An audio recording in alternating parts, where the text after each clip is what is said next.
Okay, so for this section, let's do the sketching of a 3D object, that is a composite 3D object, but we want to sketch it based on the point of view. Okay, so in this case, thanks to Mr. Duncan for creating this. Thank you, Mr. Duncan. And here is the perfect example of this, and there are basically 6 point of views. One is the front that has been done for you. So if you look at this shape from this perspective right here, right, what do you see? Well, first you see the white one in the middle, you see the green one to the left, the black one or the brown one to the right, and then the two top cubes or pieces are red and black. Now if we go ahead and do, let's say, the left one, what will happen is that you can draw, okay, you draw that first with, so the left one will be the green, so that's your green, okay.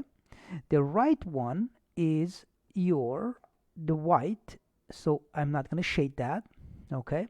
And then on top of the green you have two other squares, and one is red immediately above the green, and the top one is black, and that is basically it. You don't see anything else. Okay, so those are the three that you will see. Now can you go ahead and do the rest of them?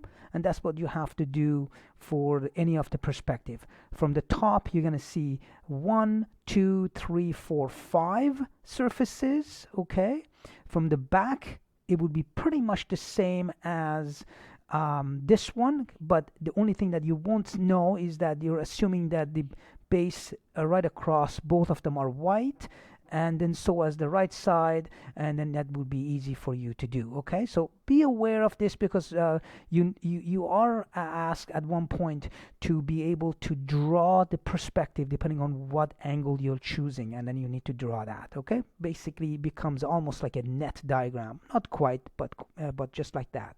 Okay, so I wanted to do the right side as well. Okay, so here it is. The left is the black one. The right one is this one. I call it yellow. It's brown. I don't have a brown color to set it up, but let's suppose that that's what that is. And then top of the brown, red and black. Red and black. Here it is. And I only can see two surfaces because my angle is from this end. That means I will not see the white, the green in the back. Simple as that. Okay, so now we can go ahead and finish off the top, the back, and the bottom. All right. All right, so let's do a quick review of the formulas for the surface area of, so that's the surface area that we're going to look at for all of these shapes. So the surface area of the rectangular prism is given by basically adding the area of all the surfaces around, and basically that's what that is. So as each one of these ones, the only one that is a little bit different, it will be the cylinder, which is 2 pi r squared plus 2 pi r h, and that is because of when you're opening up and looking at the net diagram, what will happen is that you're going to have that rectangle, and that's where the 2 pi r h comes from. This is the area of that rectangular region when you open up, and then 2 pi r squared is the area of the surface area of the two circles on top and bottom, the ceiling and the base. Okay, so let's look at the first example. So here is the first example of the rectangular prism, and you can actually go ahead and label that. So that's L, that's W, that's H, and then basically remember the surface area SA is equal to, you multiply all of these, so LW plus LH plus WH. Okay, so that means you have 6 surfaces. You go ahead and in each of them, they're all rectangles. You just plug numbers in and then you'll get the answer. So 2 is outside because there are 2 surfaces in each one. Okay, so we have L times W, that is 10 times 5, and these are all in meters for the unit. Okay, plus, and then L times H, 10 and 3, so 10 times 3 plus, and then 5 times 3. Okay, now you can put them in a bracket like that, and then at the end you have to close the bracket again, and then when you do the math you can find out what the answer is.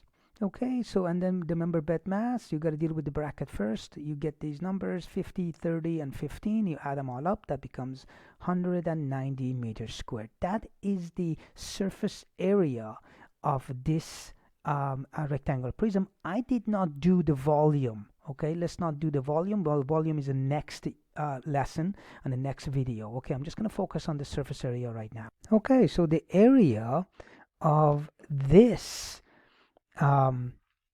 surface area of this prism, which is actually a triangular base, the area of all the surfaces. Now be careful with this. So we have two triangles, up and down. We have this big rectangle which is back here. Now the way I will write it, you have to imagine it that it's in the back, right? So that's the rectangle I'm talking about. That's that one right there. The area of the small one, the small triangle, which is this one right here, that's a 3 by 3, and then the area of the 4 by 2, which is going to be this one. Okay, we just have to add them all up. But here's the thing, we don't know what this length is from here to here. This length we don't know, because we need that to find the area of that rectangle in the back. And because of we do know that's the triangle looks like, I'm just going to draw the triangle again. So that's the triangle that you have, it's roughly sketched. That's the 4, that's the 3, right? And that's a 90 degrees right there. That's by Pythagorean we can find out what the hypotenuse length is, and this would be 5. Remember, Pythagorean says 4 squared plus 3 squared is equal to whatever the long side L or H is, H squared. And when you do the math on that one, 25 equal to H squared, and H will be equal to 25. Sorry, H is equal to 5. Excellent, so that's 5 meters. All right, so now that we have this is 5, now we can go ahead and put everything together. All right, so the area of the two triangles, that's very simple. So we'll start with the top one, the two triangles. So the two triangles, what do we have? We have 1/2 base times height, 1/2 times 3 times 4. Okay, so whatever that is, that would be 6. And that's a meters squared. And then calculate the area of the other squares and then put them all back together. All right, so here are the calculations for the surface area of this right prism. So two triangles, each of the triangles are 1/2 base times height, but you have two of them, so that end up being 2 times 6, that will give you 12. The next one would be 5 times 2, the 10, the back one, the back rectangle, the small one, which is the 3 by 2, and that would be 6, and then the middle size will be 2 times 4, which is 8. You put them all together and you'll end up getting 36 meters squared, and that is the surface area of this 3D prism. Okay,